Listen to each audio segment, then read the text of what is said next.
Pump को चलाने के लिए मोटर की ज़रूरत पड़ती है और मोटर दो किस्म के इस्तेमाल करते हैं आमतौर पर, एक 3 फेस और एक सिंगल फेस।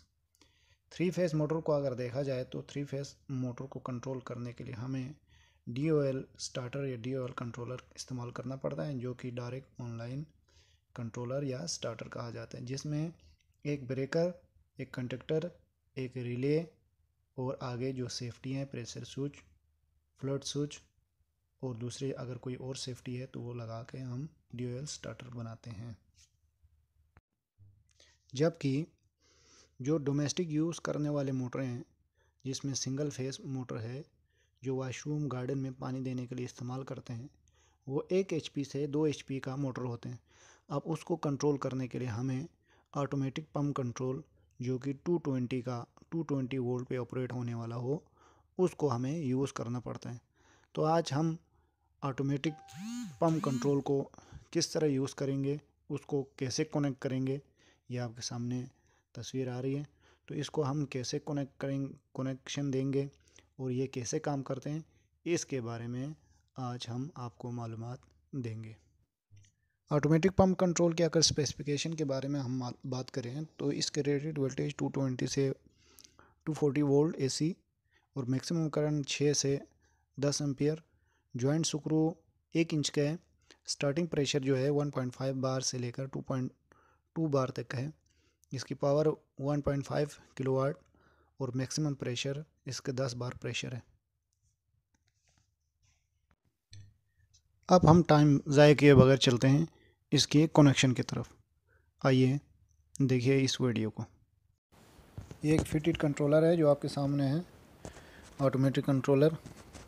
प्रेशर पे ये बंद होगा और इसकी सप्लाई की कनेक्शन इसकी मोटर पे लगा हुआ आपको दिखाई दे रहे हैं। ये मोटर की स्पेसिफिकेशन है, इस पे लिखा हुआ है। और छोटे सिंगल फेस मोटरों पे ये लगाए जाते हैं, क्योंकि 3 फेस मोटरों पे तो आगे प्रेशर स्विच और प्रेशर टैंक लगते हैं। इस पे ये प्रेशर ऑटोमेटिक कंट्रोलर ये लगाया जाता है। तो आज आपको बताएंगे कि इसकी कनेक्शन कैसे होती है।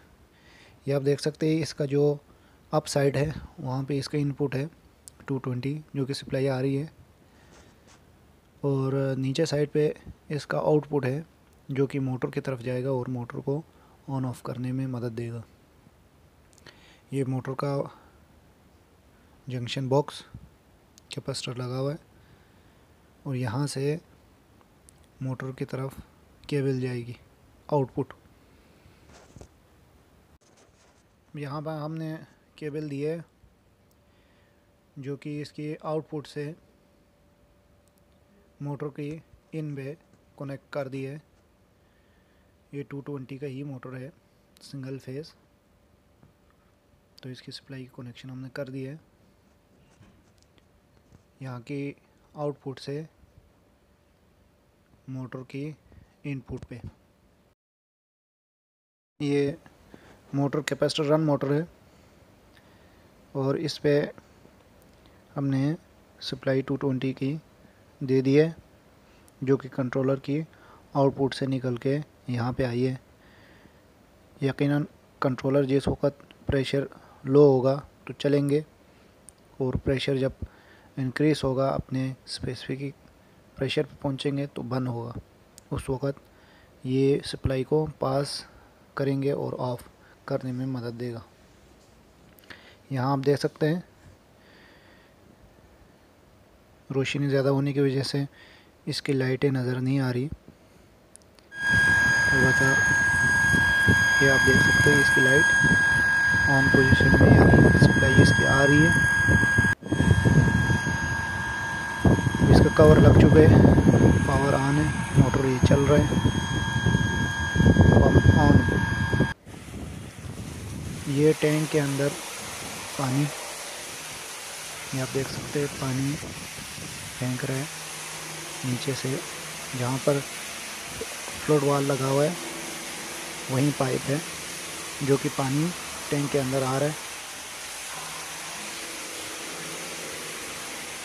ये आप देख सकते हैं, ये प्रेशर कम है क्योंकि इसकी इन प्रेशर स्लो होने की वजह से।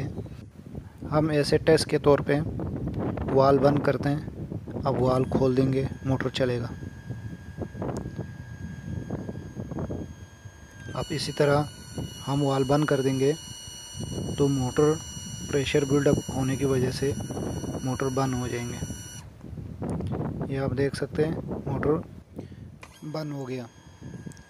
तो ये controller automatic pressure controller single phase मोटरों में लगते हैं, जो कि पाइप में प्रेशर बिल्डअप होने पे ऑफ हो जाते हैं और पाइप में प्रेशर लो होने पे ऑन हो जाते हैं। ये इसका इस उसूल जो इस उसूल पे काम करते हैं।